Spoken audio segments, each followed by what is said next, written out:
2 Samuel pasal 4. Isi-Boset dibunuh. Ketika didengar anak Saul bahwa Abner sudah mati di Hebron, maka hilanglah keberaniannya, dan terkejutlah seluruh orang Israel. Anak Saul mempunyai 2 orang sebagai kepala gerombolan. Yang satu bernama Baana, dan yang kedua bernama Rekab. Keduanya anak Rimon, orang Benyamin, dari Beerot. Sebab Beerot pun terhitung daerah Benyamin.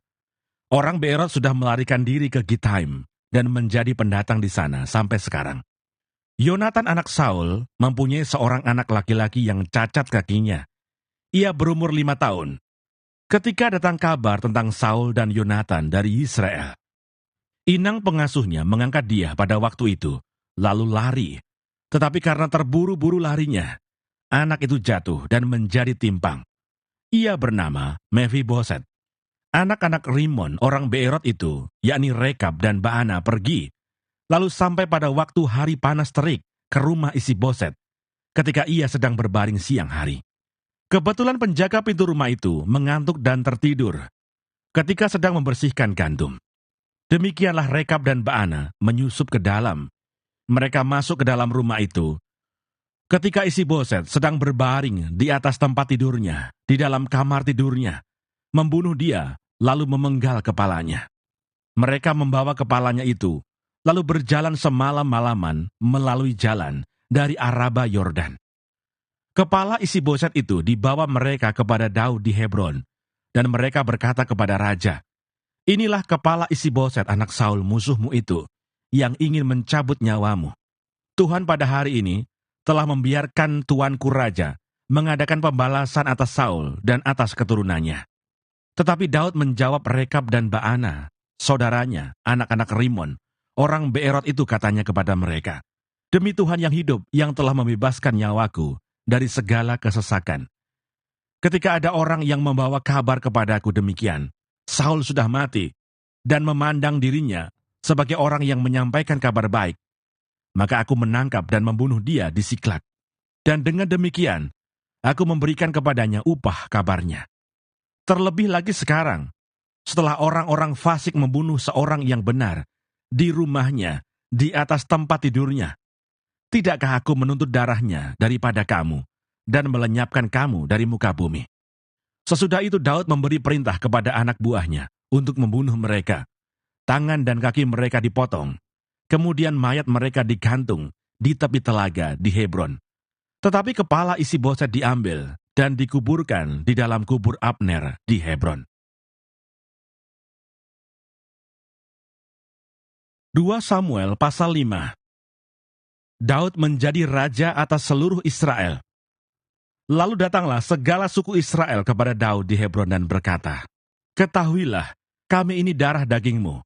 Telah lama ketika Saul memerintah atas kami, engkaulah yang memimpin segala gerakan orang Israel, dan Tuhan telah berfirman kepadamu, engkaulah yang harus menggembalakan umatku Israel, dan engkaulah yang menjadi raja atas Israel."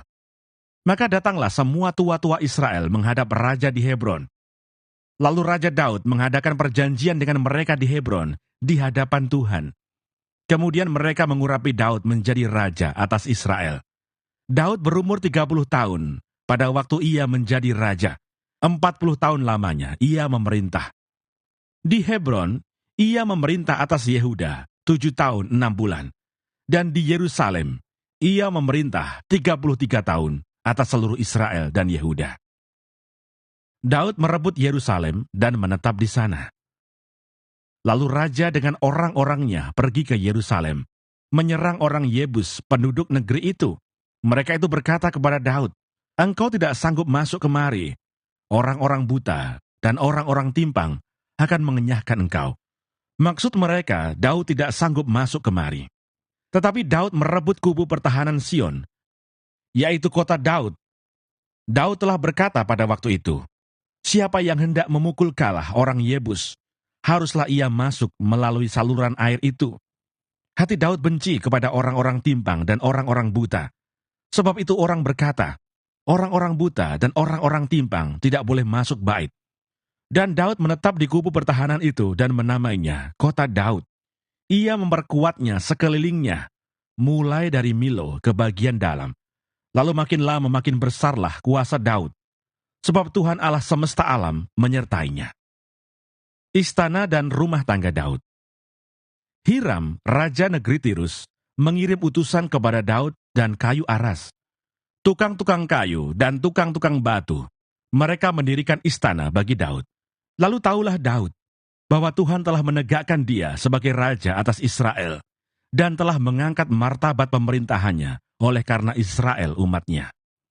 Daud mengambil lagi beberapa gundik dan istri dari Yerusalem setelah ia datang dari Hebron, dan bagi Daud masih lahir lagi anak-anak lelaki dan perempuan. Inilah nama anak-anak yang lahir bagi dia di Yerusalem: Samua, Sobab, Natan, Salomo, Yibar, Elisua, Nefek, Yafia, Elisama, Eliada, dan Elifelet. Daud memukul kalah orang Filistin. Ketika didengar orang Filistin bahwa Daud telah diurapi menjadi raja atas Israel, maka majulah semua orang Filistin untuk menangkap Daud. Tetapi Daud mendengar hal itu, lalu ia pergi ke kubu pertahanan. Ketika orang Filistin itu datang dan memencar di lembah Refaim, bertanyalah Daud kepada Tuhan, "Apakah aku harus maju melawan orang Filistin itu? Akan kau serahkankah mereka ke dalam tanganku?" Tuhan menjawab Daud, "Majulah, sebab aku pasti akan menyerahkan orang Filistin itu ke dalam tanganmu." Lalu datanglah Daud di Baal Perasim dan memukul mereka kalah di sana. Berkatalah ia, "Tuhan telah menerobos musuhku di depanku, seperti air menerobos." Sebab itu orang menamakan tempat itu Baal Perasim. Orang Filistin itu meninggalkan berhalanya di sana, lalu Daud dan orang-orangnya mengangkatnya.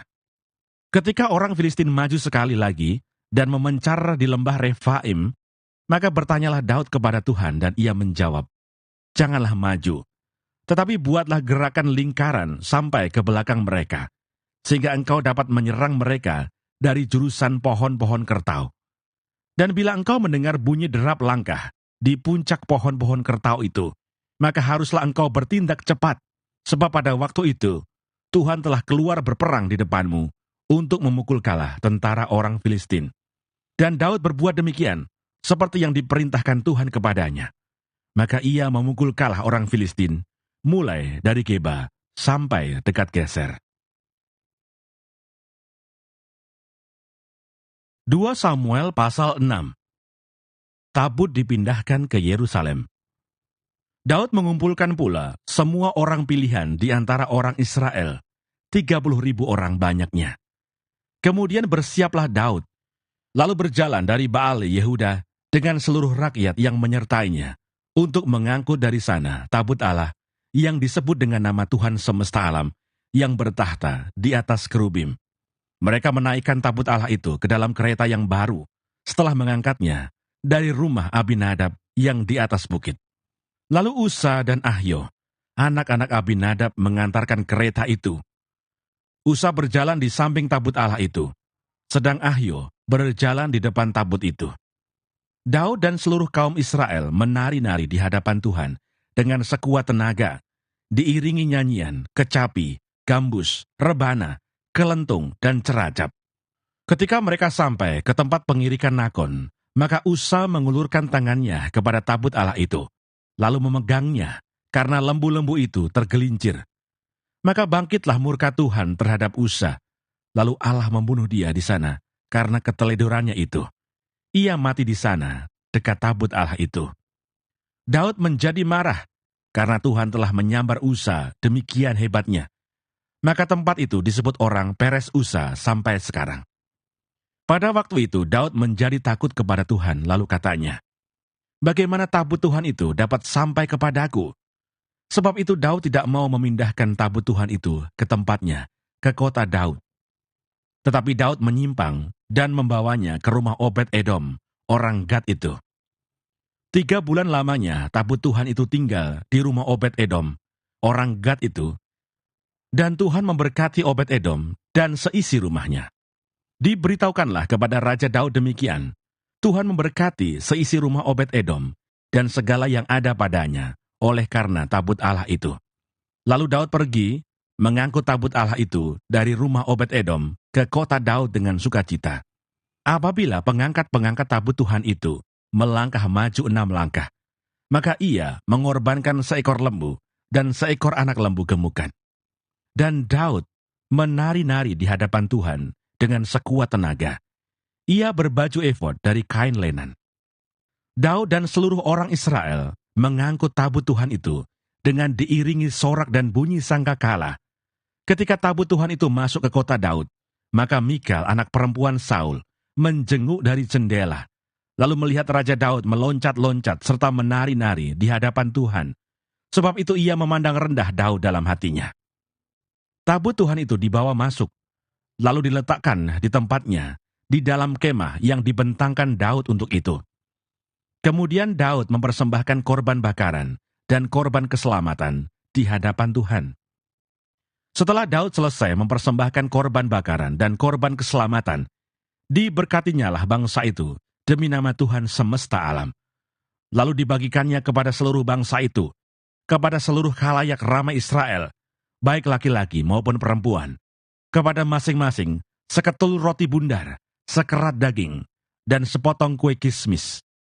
Sesudah itu pergilah seluruh bangsa itu, masing-masing ke rumahnya. Ketika Daud pulang untuk memberi salam kepada seisi rumahnya, maka keluarlah Mikal binti Saul mendapatkan Daud, katanya, "Betapa raja orang Israel yang menelanjangi dirinya pada hari ini di depan mata budak-budak perempuan para hambanya, merasa dirinya terhormat pada hari ini, seperti orang hina dengan tidak malu-malu menelanjangi dirinya." Tetapi berkatalah Daud kepada Mikal, "Di hadapan Tuhan yang telah memilih aku, dengan menyisihkan ayahmu dan segenap keluarganya, untuk menunjuk aku menjadi raja atas umat Tuhan, yakni atas Israel. Di hadapan Tuhan aku menari-nari, bahkan aku akan menghinakan diriku lebih daripada itu. Engkau akan memandang aku rendah, tetapi bersama-sama budak-budak perempuan yang kau katakan itu, bersama-sama merekalah aku mau dihormati." Mikal binti Saul tidak mendapat anak sampai hari matinya.